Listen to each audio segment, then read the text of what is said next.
आज हम आपके बीच में एक बहुत ही महत्वपूर्ण और बहुत ही संजीदा विषय आपके सामने लेके आए हैं। जैसा कि आपको मालूम है, एक नई पेंशन पॉलिसी आई है, तो इसलिए आज हम मोटे तौर पे अपने आप को रेस्ट्रिक्ट करेंगे इस डिफेंस रिलेटेड इश्यूज को लेकर। तो आज मेरे साथ यहां मौजूद हैं हमारे साथी संजीव सिंह जी मीडिया डिपार्टमेंट से, हमारे साथी संदेश सिंगालकर जो वेटरन ऑर्गेनाइजेशन से हैं, नागपुर से आए हैं, हमारे साथ में पश्चिम प्रदेश में काम करने वाले कर्नल सुधीर कुमार, ये भी वेटरन ऑर्गेनाइजेशन से संबंध रखते हैं। इसके साथ साथ जैसा कि आप लोगों को इत्तला किया गया था कि हमारे साथ मेजर जनरल सतबीर सिंह सेना मेडल जो इंडियन एक्स सर्विसमैन मूवमेंट और United front of ex serviceman इसके चेयरमैन हैं, उन्होंने हमारे साथ शिरकत करनी थी आज, लेकिन अचानक उनके गले में समस्या हो गई तो बोल नहीं पा रहे, तो इस वजह से वो नहीं आए।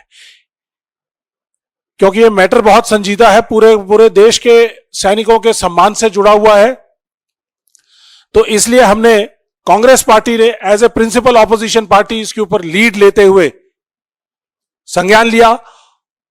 और कांग्रेस पार्टी हमेशा से फौजियों के साथ, देश के सैनिकों के साथ, देश की सुरक्षा प्रणाली के साथ खड़ी है। और इसका संज्ञान लेते हुए हमने वेटरन ऑर्गेनाइजेशंस को, Indian ex serviceman league, Indian ex serviceman movement, उनको लिखा कि आप अपना स्टैंड बताइए और साथ में हम आपका साथ देने के लिए और सभी वेटरन ऑर्गेनाइजेशन को साथ देने के लिए तैयार और इसकी लीड लेने के लिए तैयार। तो ऐसे में समय कम था, वेटरन ऑर्गेनाइजेशन ने अपना समर्थन हमें भेजा है, कहा है कि हमारी तरफ से आप बात रखिए, हम आपके साथ हैं। तो साथियों, हमारे बीच में मोदी सरकार ने अपने देश की सेना के ऊपर एक बहुत ही भयंकर सर्जिकल स्ट्राइक की है। बड़ा वक्तव्य है, लेकिन वाकई में यह सर्जिकल स्ट्राइक है। देश का सैनिक जो देश की सरहदों के ऊपर गर्मी में, आंधी में, तूफान में, ठंड में -40-50 डिग्री टेम्परेचर के अंदर खड़ा रहता है, उसके मान और सम्मान को ठेस पहुंचाते हुए मोदी सरकार ने उनके ऊपर एक सर्जिकल स्ट्राइक की है।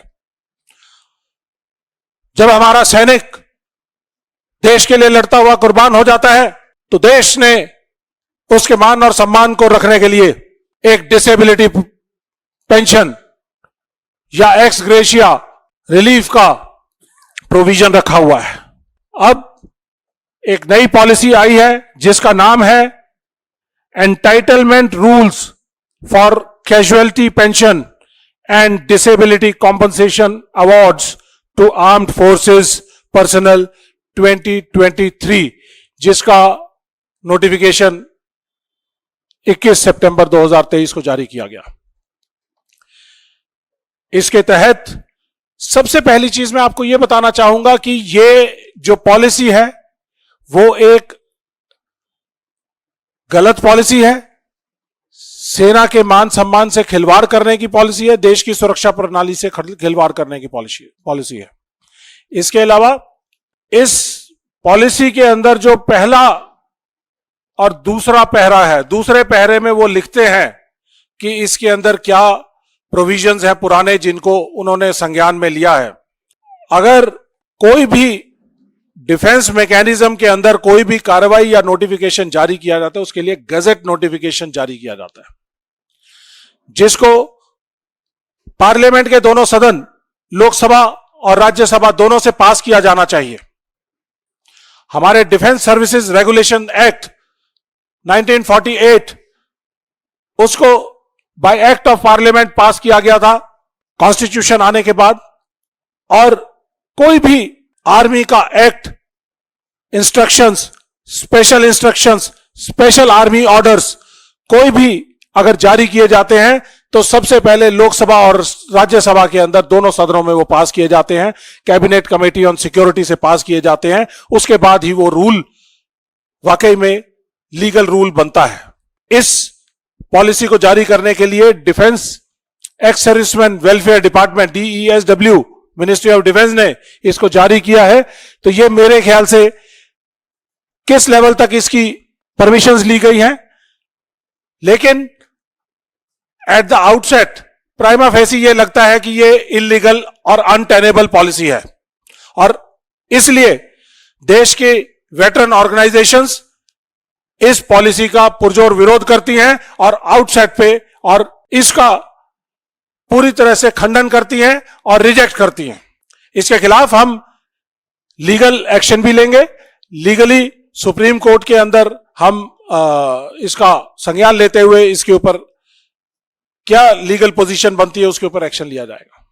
साथियों, ये मोदी सरकार का झूठा राष्ट्रवाद है, देशभक्त है, देश की सेना के लिए प्यार है, जो उनको बार बार देश की सेना के ऊपर सर्जिकल स्ट्राइक करने की प्रेरणा देता है। तो ये झूठा राष्ट्रवाद है।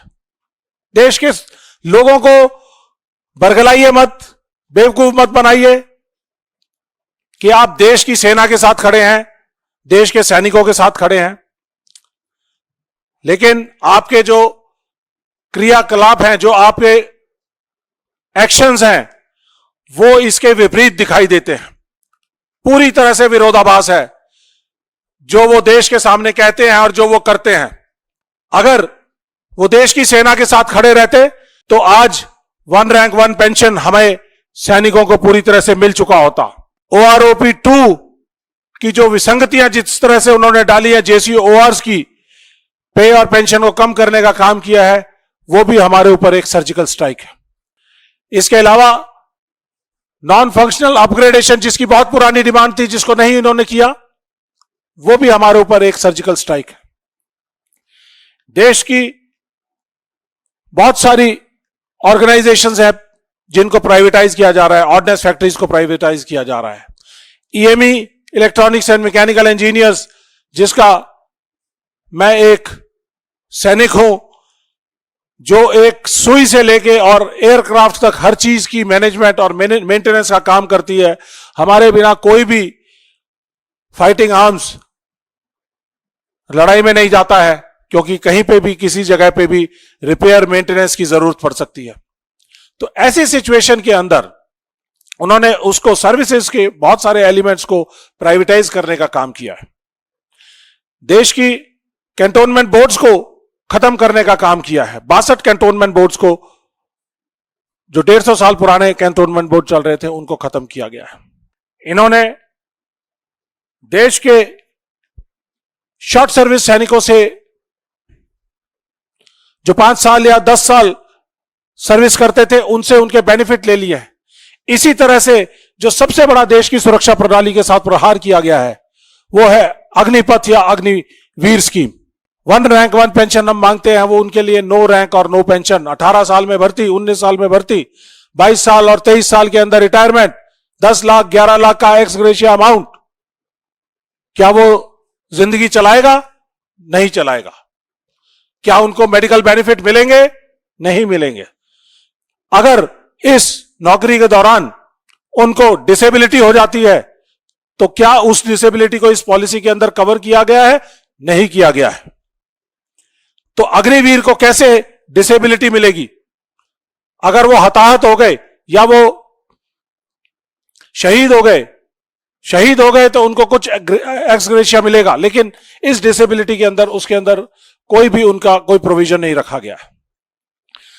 जो सैनिक किसी वजह से सैन्य शक्ति के अंदर काम करने के लिए इनवैलिड हो जाते थे, हताहत होने की वजह से, घायल होने की वजह से, तो वो सेना के अंदर काम करने के लायक उनको नहीं माना जाता था, क्योंकि मेडिकल कंडीशंस ऐसी थी। तो उनको इनवैलिड आउट किया जाता है।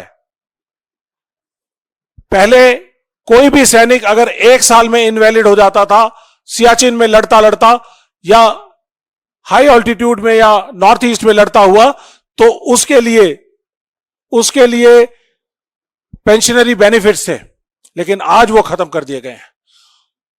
उसके लिए कम से कम मिनिमम सर्विस कंडीशन लगा दी गई है 10 साल।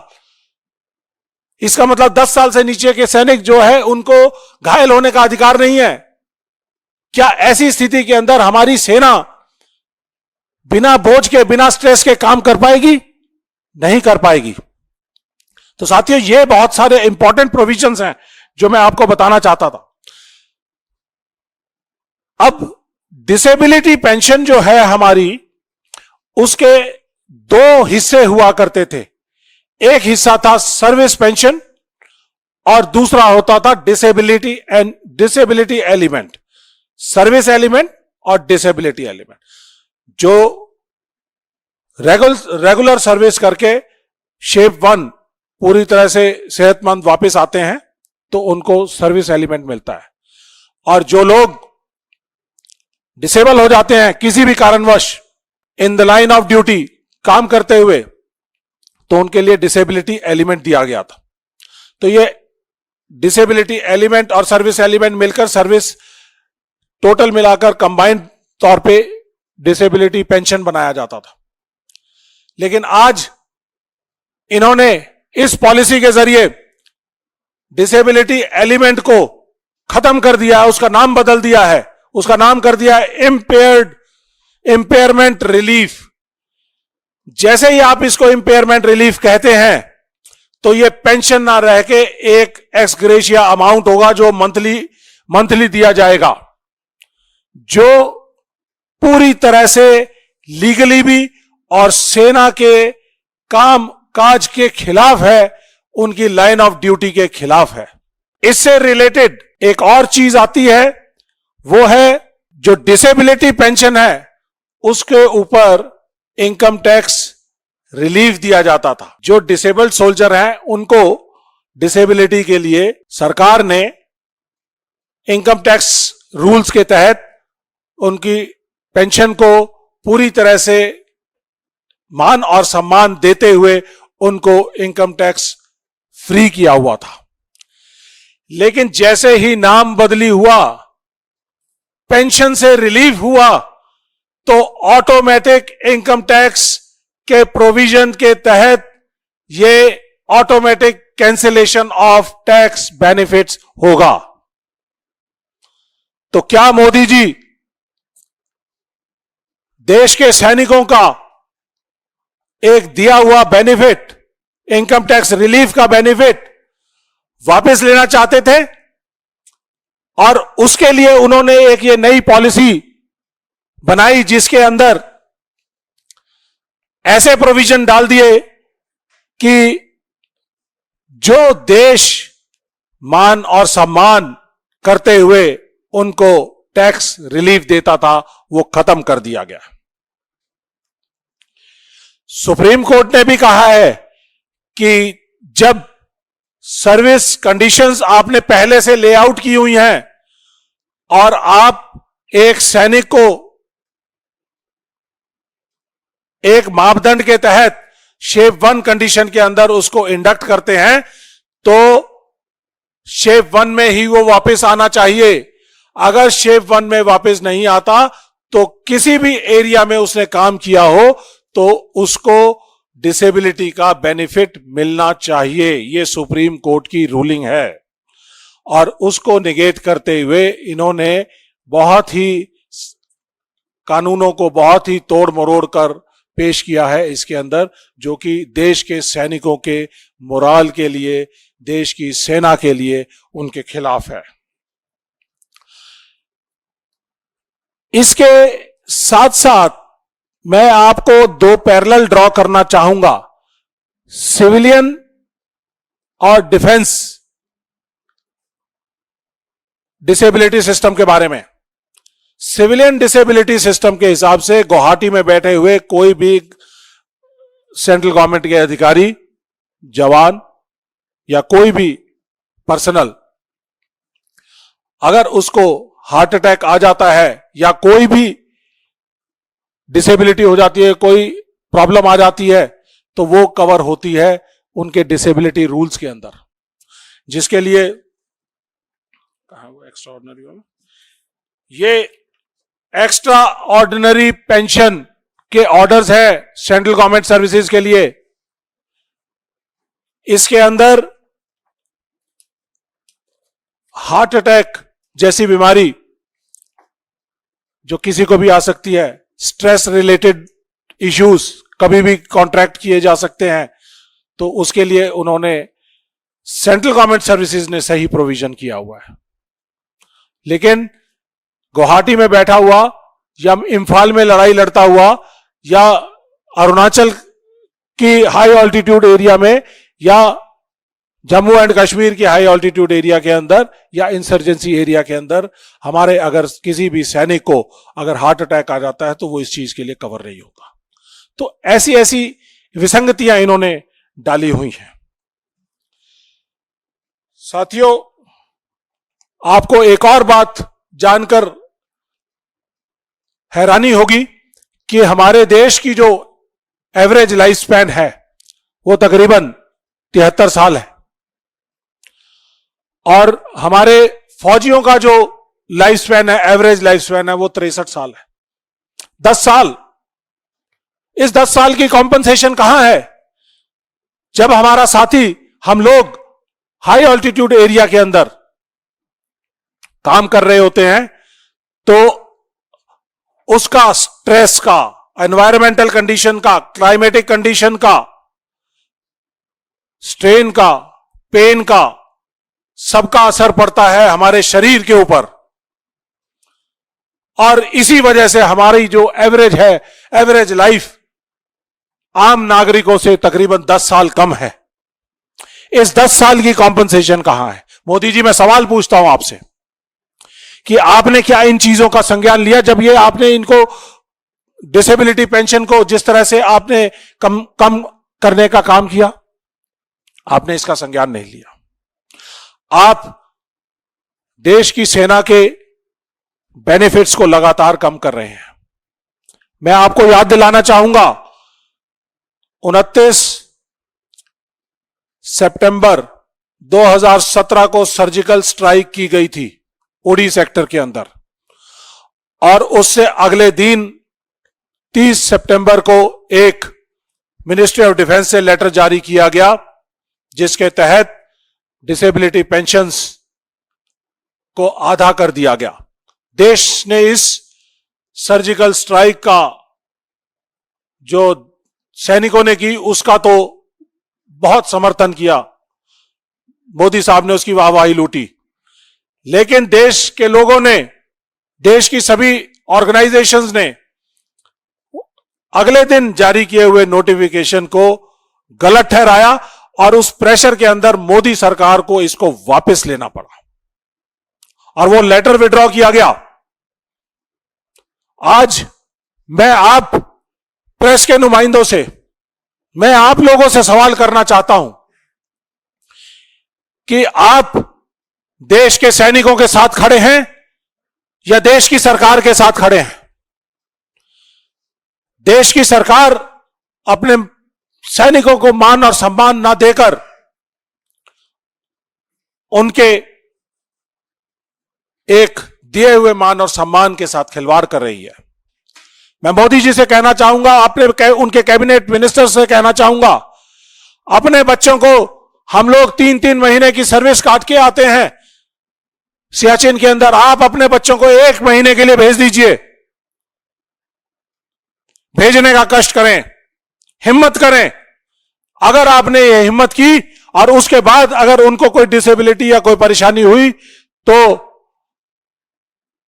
हम फिर अगर आप ऐसा काम करेंगे, इतना साहस दिखाएंगे, तो हम आपसे ये डिमांड नहीं करेंगे।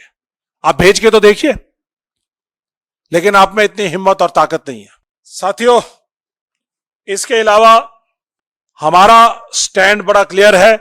सभी वेटरन ऑर्गेनाइजेशंस इस डिसेबिलिटी के खिलाफ हैं। इस डिसेबिलिटी के साथ जो आने वाले और प्रॉब्लम्स हैं, जो मैंने आपको बताया कि डिसेबिलिटी एलिमेंट खत्म होते ही, जैसे ही हमारे सैनिक की डेथ होती है तो ये डिसेबिलिटी एलिमेंट चला जाएगा, जिसको इंपेयरमेंट रिलीफ कहा जाता है, कहा जाएगा आज के बाद। और जो हमारी विधवाएं हैं, विधवा पेंशन, जो फैमिली पेंशन दी जाती है, अगर 100 रुपया पेंशन थी तो 100 रुपया का 60% उसको कर दिया जाता है। जब सैनिक की वेटरन की डेथ हो जाती है। और अगर उसको 100 रुपए के साथ 100 रुपया और डिसेबिलिटी पेंशन मिलती थी तो उसको 60 जमा 60 120 रुपया विधवा को पेंशन मिलती थी सैनिक के जाने के बाद। आज उसी विधवा को 100 रुपए का जो इंपेयरमेंट रिलीफ है वो खत्म हो जाएगा। 100 रुपए की सर्विस पेंशन जो है उसमें से सिर्फ 60 रुपया मिलेगा, तो उसकी 200 रुपए की पेंशन घटकर सिर्फ 60 रुपया रह जाएगी। 140 रुपया परसेंटेज में अलग अलग रैंक के लिए, अलग अलग लोगों के लिए अलग अलग होगा, लेकिन इतना बड़ा रिडक्शन जब आप करोगे तो देश में हाहाकार मचेगा। देश के पूर्व सैनिक सड़कों पे उतरेंगे। आज का सैनिक कल का पूर्व सैनिक होगा और हर सैनिक का मान सम्मान रखना सरकार का काम है। हम अपने सरकार से पूछना चाहते हैं कि क्या आप ऐसी सिचुएशन लाना चाहोगे जिसके तहत आपके पूर्व सैनिक सड़कों पर उतरेंगे? आपके सैनिक के दिमाग में शंका रहेगी कि मैं देश की सरहदों पे खड़ा हूं, कल मेरे को डिसेबिलिटी हो गई तो मेरे जाने के बाद मेरे परिवार का क्या होगा और मेरी इस डिसेबिलिटी पेंशन का क्या होगा?